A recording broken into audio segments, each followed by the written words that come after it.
केंद्र सरकार के मंत्री आ रहे हैं, वह उन स्थानों पर जा रहे हैं जहां पर आचार संहिता लागू नहीं है।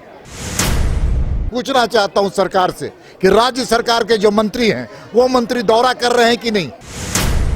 खनन पट्टे अपने नाम पर लेना, संवैधानिक चीजों को धज्जी बताना, कानून व्यवस्था जर्जर होना, बिजली पानी शिक्षा और चिकित्सा पूरी तरह से चौपट होना। देखिए, तुगलकी फरमान है इस राज्य की सरकार का, हेमंत सोरेन जी का सरकार।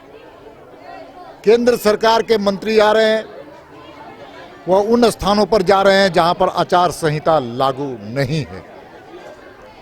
और केंद्र सरकार के मंत्री आ रहे हैं तो यहां की योजनाओं की समीक्षा और साथ साथ आगे की योजना बनाने के लिए आ रहे हैं। लेकिन ये सरकार डरी हुई है कि केंद्र मंत्री आएंगे, समीक्षा करेंगे तो लूट की जो छूट मची हुई सरकार में, हेमंत सोरेन जी के सरकार में, उस पर प्रश्न चिन्ह खड़ा होगा। इसलिए केंद्रीय मंत्री को यहाँ आने देना नहीं चाहते।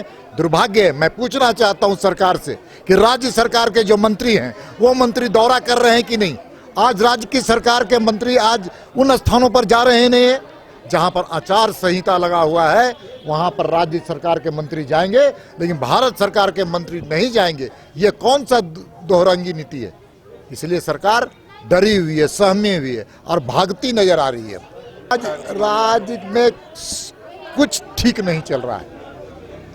खनन पट्टे अपने नाम पर लेना, संवैधानिक चीजों को धज्जी बताना, कानून व्यवस्था जर्जर होना, बिजली पानी शिक्षा और चिकित्सा पूरी तरह से चौपट होना, यह इस बात का संकेत है कि राज्य की सरकार को इन चीज़ों से कोई मतलब नहीं है। गरीबों के बारे में कोई दर्द नहीं है। तुष्टीकरण की राजनीति करना चाहती है, जिसको जनता आने वाले समय पर बहुत उचित जवाब देगी। कि सरकार, केंद्र की सरकार, मोदी जी की सरकार लगातार नितांत आवश्यक लोगों के लिए, निर्धनों के लिए, समाज में जो पीछे रह गए हैं आर्थिक रूप से, सामाजिक रूप से, उन लोगों के लिए कई योजनाओं को प्रारंभ किया है और योजनाओं को जमीन तक पहुंचाने का संकल्प भारतीय जनता पार्टी के कार्यकर्ताओं ने लिया है। आप सब जानते हैं, चाहे आयुष्मान योजना हो, प्रधानमंत्री गरीब कल्याण अन्न योजना हो, चाहे जनधन योजना हो, इन सारी योजना, कई योजनाएं, उन योजनाओं को यहाँ के लाभार्थियों के बीच में जा कर के और बेहतर उसका कैसे उपयोग हो और लोग ज़्यादा कैसे लाभान्वित हो, इसके लिए हम सब लोग आज लाभार्थियों के साथ बैठ करके एक परिवार की तरह आपस में संवाद कर रहे थे।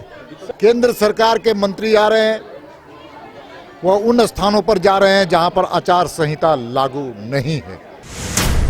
पूछना चाहता हूं सरकार से कि राज्य सरकार के जो मंत्री हैं वो मंत्री दौरा कर रहे हैं कि नहीं। खनन पट्टे अपने नाम पर लेना, संवैधानिक चीजों को धज्जी बताना, कानून व्यवस्था जर्जर होना, बिजली पानी शिक्षा और चिकित्सा पूरी तरह से चौपट होना,